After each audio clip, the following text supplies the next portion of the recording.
plusieurs objectifs. Premièrement, faire connaître à tous l'histoire de la vanille et de l'orchidée, qui est un produit patrimonial de la Réunion. Donc aux futures générations également, s'approprier la vanille et l'orchidée.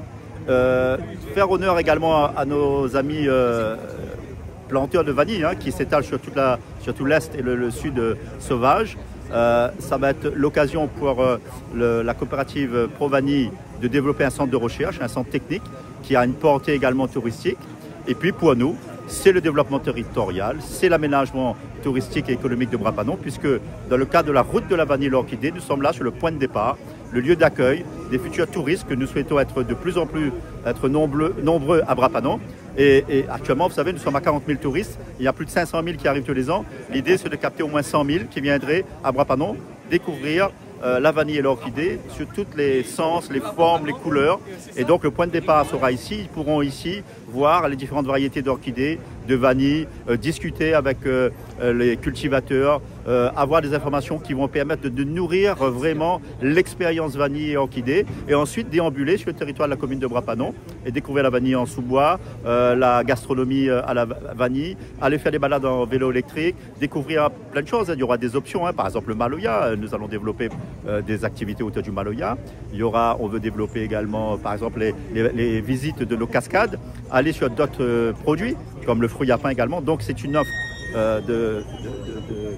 c'est un projet qui s'inscrit dans une offre globale. Voilà, une offre globale qui vise à promouvoir Brapanon et d'une manière générale l'Est, capter davantage de la clientèle touristique, permettre à nos enfants de s'approprier la vanille et l'orchidée parce que ça doit se transmettre de génération en génération.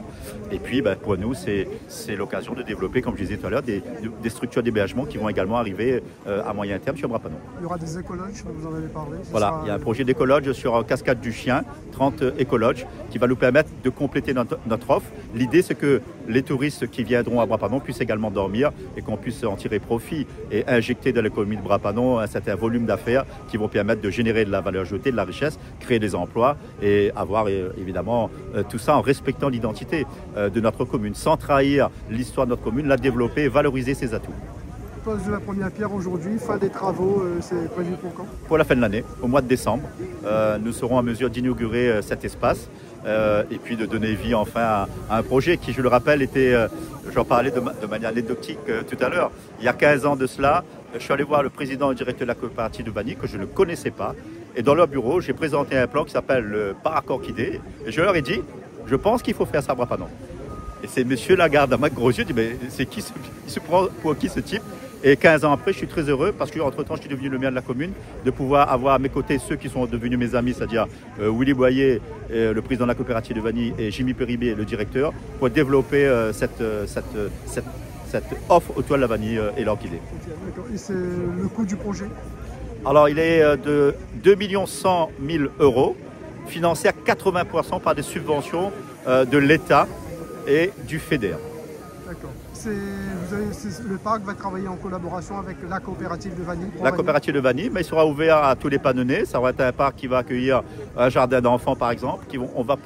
C'est un lieu de respiration, un lieu de connaissance. C'est aussi pour les scolaires de la Réunion, pouvoir venir visiter en fait, tout ce que nous allons avoir comme information sur les différentes variétés de vanille. Qu'est-ce qu'on peut faire? La coopérative de vanille va travailler à développer l'essence les différentes variétés de vanille, développer les sous-produits de vanille, les produits dérivés, voyez. Donc en création d'activités de développement de richesse, il y a aussi des choses qui vont se faire sur cette place.